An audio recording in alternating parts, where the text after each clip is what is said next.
मैं नहीं खड़े रहो तो आप मन संभालो। बोलो भारत माता की, भारत माता की। राहुल गांधी, राहुल गांधी। भूपेश बघेल, भूपेश बघेल। पंजा छाप, पंजा छाप। सभी सम्मानित साथियों, आप सभी को मालूम है 2018 विधानसभा चुनाव के समय घोषणा पत्र के आधार पर हम आप लोगों के बीच में आए थे और कुछ वायदे आप लोगों से किए थे।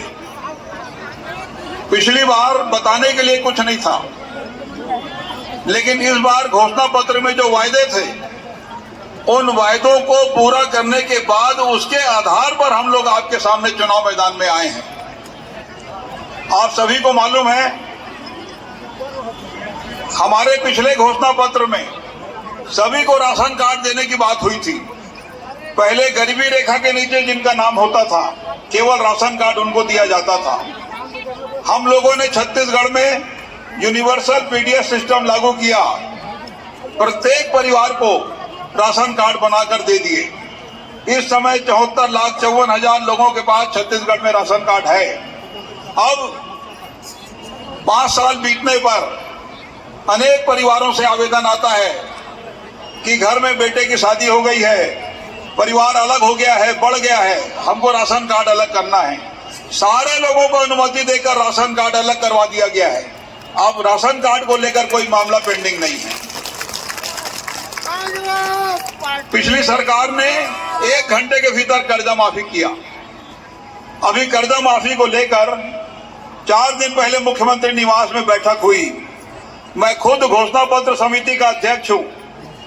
हमारे उस बैठक में माननीय भूपेश बघेल जी, माननीय टी.एस. सिंहदेव साहब, माननीय ताम्रध्वज साहू जी, माननीय रविंद्र चौबे जी, माननीय शिव टहरिया जी और माननीय चरणदास महंत जी, ये सारे लोग बैठ के हम लोगों ने चर्चा किया इस बारे में। हमारे एक सदस्य ने कहा कि 1 लाख रुपये तक का यदि कर्जा माफी हो जाएगा तो सरकार बनाने में कोई दिक्कत नहीं होगी। हमारे एक दूसरे माननीय सदस्य ने कहा कि 1 लाख में काम नहीं बनेगा, 2 लाख तक का कर्जा माफी होगा तो समझ लेना कि सरकार बन जाएगी। लेकिन उस समय मैंने कहा कि मैं भी पूरा गांव-गांव घूम रहा हूं और आम जनता के बीच में जाने पर मुझको लगता है कि उनके मन में है कि कर्जा माफी होनी चाहिए। लेकिन आप ये जो हिसाब किताब कर रहे हैं 1 लाख में होगा, 2 लाख में होगा, ये बंद करो और यदि कर्जा माफी करना है तो पूरा करो।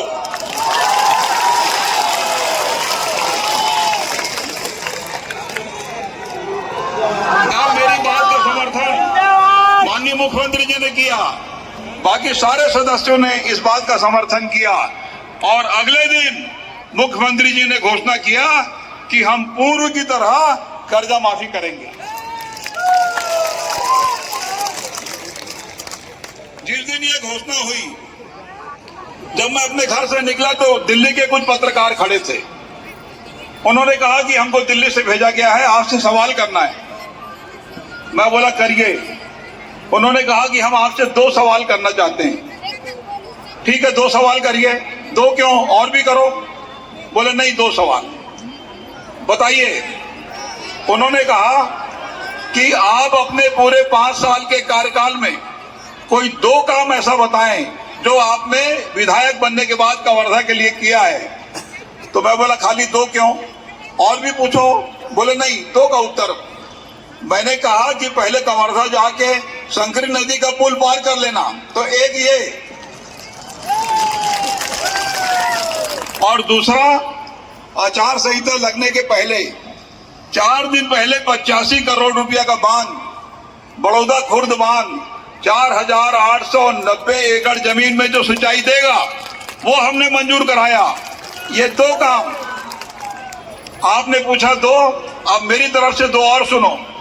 मैंने घटोला बांध मंजूर कराया 12 करोड़। अब ये घटोला बांध 12 करोड़ के ऊपर आप मत जाओ।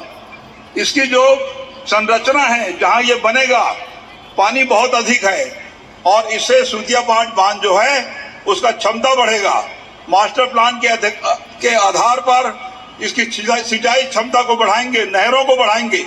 इस प्रकार का हमारा प्लान है। और ये जो सुतिया बांध है, जब माननीय अजीत जोगी जी मुख्यमंत्री थे छत्तीसगढ़ के, पहली सरकार, तब 52 करोड़ रुपए की लागत से, मैं उस समय वीरेंद्र नगर विधानसभा का विधायक था, 52 करोड़ की लागत से मैंने उस बांध को बनवाया था, सुतिया बांध। और वहीं लगा हुआ एक बांध और जगमड़वा बांध का भी मैंने 70 करोड़ रुपया मंजूर कराया है। ये बांधों के बारे में बताना इसलिए जरूरी है कि कबीरधाम जिले में जितने भी बांध हैं वो सब कांग्रेस के समय के हैं। क्षीरपानी बांध कांग्रेस ने बनाया, सरौदा बांध कांग्रेस ने बनाया, सुतिया बांध कांग्रेस में हम लोगों ने बनवाया, और अभी बड़ौदा खुर्द का बांध भी हम बनाएंगे, और घटोला बांध भी हम बनाएंगे, और जगमड़वा बांध भी हम लोग बनाएंगे। साथियों, पिछली सरकार ने कर्जा माफ किया, 2500 रुपए के हिसाब से धान का मूल्य लगातार आपको दिया, और बेचते समय समर्थन मूल्य में आपको राशि दे दी जाती है। बाकी 4 किस्तों में राजीव गांधी किसान न्याय योजना, पहला किस्त 21 मई राजीव गांधी जी का पुण्यतिथि, दूसरा किस्त 20 अगस्त राजीव गांधी जी का जन्म दिवस, तीसरा किस्त 1 नवंबर जिस दिन हमारा छत्तीसगढ़ राज्य बना, और चौथा किस्त मिलता है 31 मार्च को। पहला किस्त 21 मई का आप पा चुके थे, जो पिछले बार आपने बेचा 2640 में। पहला किस्त आपको मिला 21 मई, दूसरा किस्त 20 अगस्त को आप पा चुके थे, तीसरा किस्त 1 नवंबर को मिलना था, लेकिन माननीय भूपेश बघेल जी ने कहा कि ये चुनाव चलते रहेगा और हम पैसा नहीं दे पाएंगे। 1895 करोड़ रुपया पहले ही आपके खाते में डाल दिया, ताकि 1 नवंबर का इंतजार करने की जरूरत ना पड़े। ये राजीव गांधी जी के नाम की जो योजना है, इसका लगातार 2500 के हिसाब से आपको मूल्य मिल रहा है।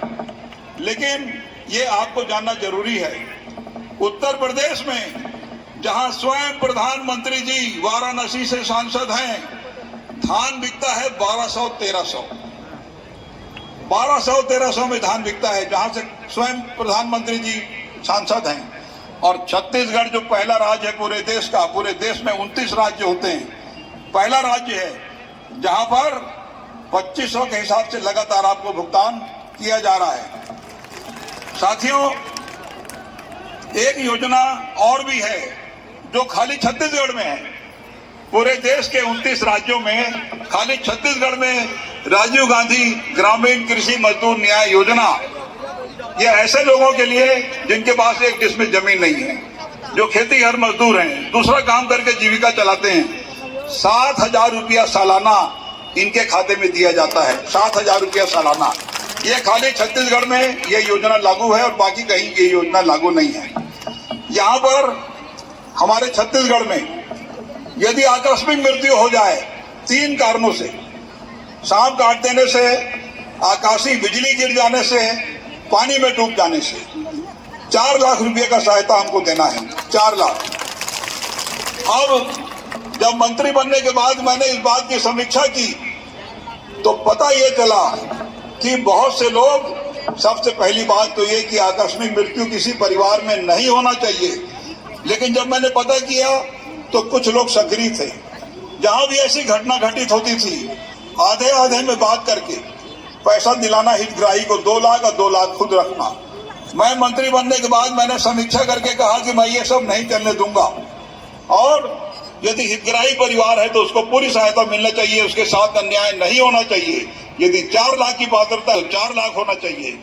जब समीक्षा में मैंने ये पाया कि दलदली के पास के एक गांव में बैगा परिवार, और वो बैगिन उसको लगातार पेशी में घुमाते रहे, और 4 लाख रुपए में से दिलाने वाले ने 3,93,000 खा लिया, 7,000 रुपया उसको दिया। तब मैंने तय किया कि इस प्रकार की कोई भी घटना कहीं घटित होती है तो 5 सालों में जितने भी मामले ऐसे हुए हैं, 4 लाख का चेक मैं खुद उसके घर में पहुंचा कर आया हूं, सारे लोगों को देकर आया हूं। छत्तीसगढ़ में जिस प्रकार का जो विकास का काम है, एक तरफ विकास का काम है, पुल पुलिया बनाओ, स्वामी आत्मानंद जी के नाम से स्कूल बनाओ, नहर बनाओ, बांध बनाओ, अस्पताल बनाओ, ये एक तरफ का विकास है।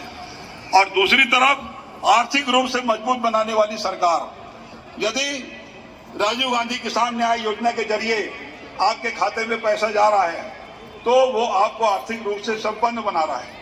और लगभग 2.25 लाख करोड़ अब तक आम जनों के खाते में छत्तीसगढ़ की सरकार की तरफ से डाला जा चुका है। गोबर यदि आप बेच रहे हैं तो भी वो पैसा आपके खाते में जा रहा है। 65 प्रकार का लघु वनोपज हम खरीदते हैं। अब तक 7 प्रकार का लघु वनोपज खरीदने का नियम है, 7 प्रकार का, लेकिन छत्तीसगढ़ की सरकार 65 प्रकार का लघु वनोपज खरीदती है। और कोदो कूट की रागी भी हमने इसमें शामिल किया है, 68 प्रकार का हो गया। अब पूरे देश में जितना भी लघु वनोपज की खरीदी होती है, अकेला मेरा ये खुद का विभाग है, छत्तीसगढ़ में अकेले 74% छत्तीसगढ़ की सरकार पूरे देश का लघु वनोपज खरीदती है, जितना पूरा देश में होता है। केंद्रीय मंत्री आके 9 पुरस्कार हम लोगों को देकर गए। हमारे वन विभाग को केंद्रीय मंत्री 9 पुरस्कार देकर गए। और 12.5 लाख हमारे तेंदुपत्ता के संग्राहक हैं। 2,500 से बढ़ाकर हमने 4,000 रुपये प्रति मानक बोरा किया। और उसके बाद से अब तक लगातार 2,500 से बढ़ाकर 4,000 के हिसाब से तेंदुपत्ता की खरीदी हम लोग कर रहे हैं। जब सरकार बनी तो तेंदुपत्ता के हमारे जो संग्राहक हैं उनके लिए जो बीमा योजना थी वो भारत सरकार ने बंद कर दिया। जीवन बीमा निगम के माध्यम से 50% राशि छत्तीसगढ़ की सरकार और 50% की राशि भारतीय जीवन बीमा निगम। जैसे सरकार बनी उन्होंने वो बीमा की राशि बंद कर दी। हम लोगों ने बहुत अनुरोध किए, दिल्ली गए कि भाई ये बीमा योजना है, यदि वन्य प्राणियों के हमले से हमारा कोई घायल हो जाए, मृत्यु हो जाए तो बीमा का पैसा उसको मिलना चाहिए। बार बार बोलने के बाद भी वो मंजूरी उन्होंने नहीं दिया, इस योजना को समाप्त कर दिए। तब मैंने माननीय मुख्यमंत्री जी से बातचीत किया और मैंने कहा कि भाई ये बीमा योजना जरूरी है। वन्य प्राणियों की घटना से यदि किसी की मृत्यु हो जाए तो परिवार को सहायता की आवश्यकता होती है, शारीरिक क्षति हो जाए तो उसको सहायता की जरूरत है। तब हमने योजना बनाई, शहीद महेंद्र कर्मा जी के नाम से बीमा योजना बनाई और 50% राशि छत्तीसगढ़ की सरकार और 50% राशि लघु वनोपज संघ, इसके माध्यम से हम लोगों ने ये बीमा योजना संचालित कर रहे हैं और लगातार हितग्राहियों का लाभ इसको मिल रहा है। 2018 के पहले हमारे रेंगाखार से लेके दलदली, रेंगाखार, चिल्फी, खारा तक बहुत बड़ी संख्या में हमारे साथी यहाँ आए हैं। उस समय हमने 2018 में आंदोलन किया था। ये इस क्षेत्र को टाइगर रिजर्व घोषित कर दिया गया। हमने कहा कि भाई ये बहुत बड़ी आबादी इसमें खाली करना पड़ेगा और जब टाइगर रिजर्व बनेगा आबादी खाली होगी तो ये जाएंगे कहाँ। उस तत्कालीन सरकार ने कहा कि बाघों का यहाँ आवागमन रहता है और ये बाघों के लिए कॉरिडोर है, इसलिए खारा से लेके खारा, झलमला, समनापुर, चिल्फी, दलदली तक का ये पूरा हिस्सा ये बाघों के आने जाने का है। तो मैंने ये कहा कि भाई ये बाघों के आने जाने का है तो बाघ तो आएंगे जाएंगे, लेकिन लोग कहाँ जाएंगे, पूरा घर इनको छोड़ना पड़ेगा। हमने इसका विरोध किया और विरोध करने के बाद जब गांव-गांव घूम के यहाँ पे जुलूस भी निकाले, आंदोलन हुआ, मैंने उस समय कहा था रेंगाखार में, झलमला में, चिल्फी में, समनापुर में, दलदली में, हर जगह, खारा में, कि आप हमारी सरकार बनाओ और हम टाइगर रिजर्व नहीं बनने देंगे। आप हमारी सरकार बनाओ, हम टाइगर रिजर्व नहीं बनने देंगे। सारे लोगों ने साथ दिया, एक तरफा जिताया। कितने वोट से? 60,000 वोट से, 60,000 वोट से जिताया। अब जीतने के बाद भाग्य की बात है, मैं स्वयं वन मंत्री बन गया। मैंने विधानसभा के पहले सत्र में, पहले भाषण में मैंने घोषणा कर दिया कि हम टाइगर रिजर्व नहीं बनाएंगे, घोरमदेव टाइगर रिजर्व हम नहीं बनाएंगे। अब समय बीता, एक हमारे एनजीओ हैं, नितिन सिंह भी नाम है उनका, वो चलेगा हाईकोर्ट और हाईकोर्ट जाने के बाद अभी लगातार 4 साल से केस चलता रहा। लेकिन मैं अपने इस क्षेत्र के, खारा के, रेंगाखार के, झलमला के, समनापुर के, चिल्फी के हमारे सभी साथियों को बताना चाहता हूं, वन विभाग ने अपने पक्ष को बहुत सक्षमता से आपके पक्ष को रखा है कि हम इतनी बड़ी आबादी को खाली नहीं करा सकते और इसलिए हम टाइगर रिजर्व नहीं बनाएंगे। और हाई कोर्ट ने हमारे पक्ष में फैसला दिया। अब किसी को भी हटने की जरूरत नहीं है, किसी को भी हटने की जरूरत नहीं है। जो जहां है वो रहेगा। अब वो उनका कहना है, उनके पीछे पता नहीं कौन है, उनका ये कहना है कि सुप्रीम कोर्ट जाएंगे तो जिसको जहां जाना है जाओ। लेकिन मैं अपने क्षेत्र की जनता, जो हमारे ये पूरा वनांचल है, उनको आश्वस्त करना चाहता हूं कि उनको चिंता करने की जरूरत नहीं है। कोई कहीं नहीं जाएगा, जो जहां है वहीं रहेगा। आवास के बारे में बहुत बातें हुई। आवास के बारे में भी मैं बता देना चाहता हूं। 2011 के सर्वे सूची में जिन लोगों का नाम था, उसके लिए जो 3,200 करोड़ रुपया बजट में दे दिया गया, 3,200 करोड़। इसके बाद एक वेटिंग लिस्ट बन गया 6,99,000 लोगों का। वो 6,99,000 लोगों को भी मंत्रिमंडल ने मंजूरी दे दी, 6,99,000 का। इसके बाद भी माननीय मुख्यमंत्री भूपेश बघेल जी ने, हमारे मंत्रिमंडल के सदस्यों ने कहा कि बहुत से ऐसे लोग हैं जिनको 2011 के सर्वे सूची में नाम नहीं है, लेकिन आवास की जरूरत है। तो आवास की यदि जरूरत है तो इसके लिए हमको फिर से सर्वे कराने की जरूरत है। 1 अप्रैल से सर्वे हुआ और 1 अप्रैल से जो सर्वे हुआ उसमें 47,090 लोग नए चिन्हित हुए हैं। इसके बारे में भी मंत्रिमंडल ने मंजूरी दे दी है। अब आवास को लेकर आने वाले समय में कोई समस्या नहीं रहने वाली। ये छत्तीसगढ़ के सरकार के काम करने का तरीका है। जब मैं शहरी क्षेत्रों में जाता हूं तो शहरी क्षेत्रों की बात कुछ अलग प्रकार से होती है। शहरी क्षेत्रों में पीने का पानी हो जाए, सीसी रोड हो जाए, पास में एक आध स्कूल हो जाए, ये इस प्रकार की छोटी छोटी बिजली का खंभा हो जाए, लाइट का कनेक्शन हो जाए, ये इस प्रकार की मांग होती है। और जमीन का पट्टा हो जाए, और यदि जमीन का पट्टा हो जाए तो उसके बाद फिर आवास की मंजूरी हो जाए। ये कवर्धा में, ये बोडला में, ये कवर्धा, बोडला और जितने भी नगरीय क्षेत्र हैं, पंडरिया में और पिपरिया, इन क्षेत्रों में जब मैं गया तो इस प्रकार की समस्याएं, सहसपुर, लोहारा में समस्याएं आई। कुछ नियम कायदे की भी जानकारी होना बहुत ज्यादा जरूरी है। मैं आपको बता देना चाहता हूं कि 1800 लोगों को पट्टा हम कवर्धा में दे चुके हैं। इसी प्रकार से बहुत बड़ी संख्या में पट्टा हमने बोडला में भी दिया, पिपरिया में भी दिया, लोहारा में भी दिया। अब कुछ लोगों का कहना है कि भाई हमको क्यों नहीं मिला, तो 2011 के हम उसका प्रयास कर रहे हैं। 2011 के सर्वे सूची में जो शहरी आवास का जो सर्वे था, उसमें जिन लोगों को भी पट्टा देना था तो 1800 दे चुके। अब बात आती है कि कुछ लोगों को क्यों नहीं मिला, तो 2011 में सुप्रीम कोर्ट ने एक आदेश किया है जिसमें 4-5 जगह में आप पट्टा नहीं दे सकते। आप